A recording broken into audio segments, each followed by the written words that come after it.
So it's been a particularly interesting year for markets recruitment, with one of the main topics being energy trading. You have many hedge funds entering the space, as well as commodity trading houses also trying to ramp up their activities and make the most of the volatility.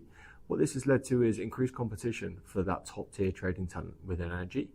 At our bank clients, our sales teams are also doing something interesting.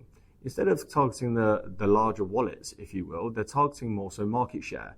So what this means is they're attacking areas like the Nordics or Southern Europe, for example, and trying to take that market share there. Another trend which leads quite nicely on from this is geographical flexibility. So what we're seeing is that our clients that can provide 1, 2, maybe even 3 locations across Europe to provide their talent as a base, they're actually finding higher successes in closing their candidates. Another interesting development is the conventionally busy hiring period from March to May this year was less of a thing.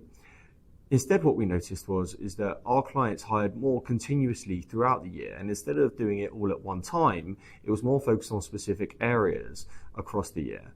And what this has meant is that talent at that specific moment are becoming increasingly high demand. What this has led to is increased competition. And when you have competition, it becomes harder to hire. And what we've seen is that these candidates now are more often than ever having to have sign-ons, guarantees, promotion on arrival. And we've noticed an increase in percentage upticks on total comp from 15 to 20% normally to 25 to 30%, which is a really interesting development.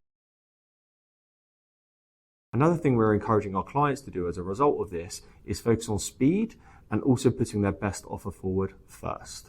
When a candidate has multiple competing processes, which this year more than any other, I think candidates are having 2 or 3 other things going on at any one time, being quick at the end of the process is becoming essential.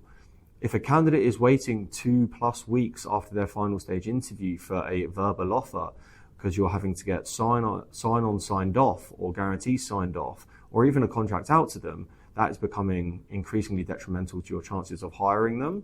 Another thing that we're encouraging our clients to do is put their best foot forward first. So instead of going back and forth with a candidate from your initial offer all the way up to the actual offer that you can afford, is put your best foot forward first. The reason for this is that whilst you're waiting for your candidates to go back and forth with you and find an agreeable price, your competitors are going in with the same price first, which means is that they're more likely to go with that client because it's more compelling. Our clients' spend on AI are increasing tenfold. And what this means is that headcount and the resources associated to that are decreasing. So typically, manual tasks which might be handled by juniors that can be automated are being automated. So those seats are becoming less available. As well as this, the more experienced cohort that we tend to work with, if you can't keep up with the further developments in tech or AI, you're becoming less desirable to a potential employer. Another thing we're noticing in our world is that candidate CVs are looking increasingly similar. And the reason for this is that AI allows you to tailor your CV to a job spec or advert so much easier than it would be before. What this has led to is on our side is that we have to probe much deeper and really focus on the achievements that an individual has done in their roles.